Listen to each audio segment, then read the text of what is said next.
என் அன்பு குழந்தையே, இந்த நாள் வரை உனக்கு நான் காண்பித்த அற்புதங்கள் எல்லாம் சிறிய வடிவுகளே.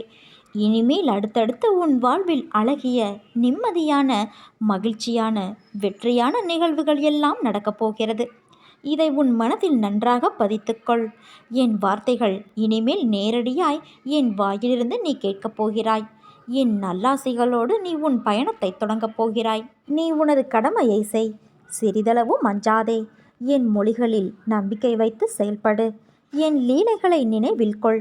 நான் உன் ஆசைகளை பூர்த்தி செய்து உன் பக்தியை அதிகப்படுத்துவேன். உன் மனதின் சுமைகளை என்னிடம் இறக்கிவிட்டாயல்லவா? பிறகு ஏன் கவலைப்படுகிறாய்? உன் பிரார்த்தனை என்றும் வீண் போகாது. நீ படும் கஷ்டங்களை பார்த்தும் கேட்டும் நான் பலவீனமடைந்து விட்டேன். உன் தந்தை 24 மணி நேரமும் உன் அருகில்தான் இருப்பேன். நான் என்றும் உன்னை கைவிட மாட்டேன் என் தங்கமே. என்னை நம்பு. யாராவது உன்னை தூக்கி எறிகிறார்கள் என்றால் இறைவன் உன்னை தூக்கி விடுகிறார் என்று அர்த்தம். நமது மனம் இறைவன் மீது முழுமையாக படிந்துவிட்டால் தேகத்தை பற்றிய கவலை நமக்கு இருக்காது. மன உளைச்சல், அலைச்சல், துக்கம், கோபம் போன்றவை நம்மை அணுகாது.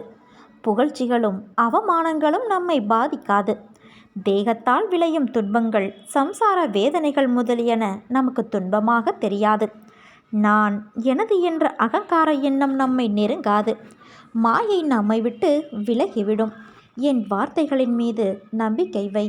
என் மீதே உன் கவனம் இருக்கட்டும். என் மீது உன் மனதை லயமாக்கு. எந்த ஒரு பெரும் முயற்சியும் இல்லாமலேயே உனது பிறவி பெருங்கடலை நான் தாண்ட வைப்பேன். என் கதைகளை மேம்போக்காக கேட்டாலும் பாவங்கள் நீங்கி ஜனன மரண சுழற்சியிலிருந்து வெளியே வந்து விடுவாய். உன்னுடைய உச்சி முதல் உள்ளங்கால் வரை கவசமாக நான் இருக்கிறேன். உன் தொழில் எதுவானாலும் உன் வேலையை என்னுடையதாக மாற்றிவிடுவேன். பார்வையும் பார்க்கப்படும் பொருளும் நானாக இருக்கிறேன். இவ்வளவாக நான் உழைத்து கொண்டு இருப்பதால் உனக்கு ஏன் பயம்? பயமற்று இரு. ஏன் ஏக்கம் உனக்கு?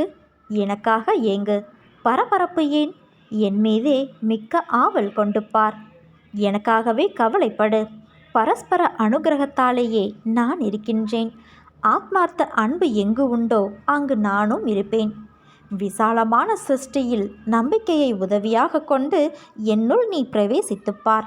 நீ என்னை தரிசிக்கும்போது அனுபவிக்கும் ஆனந்தத்தை நானும் உன் தரிசனத்தால் அதே ஆனந்தத்தை அனுபவிப்பேன். என் வார்த்தைகளின் மீது நம்பிக்கை வைத்து செயல்படு என் தங்கமே. நான் உன்னுடைய தந்தை. நீ என்னுடைய குழந்தை.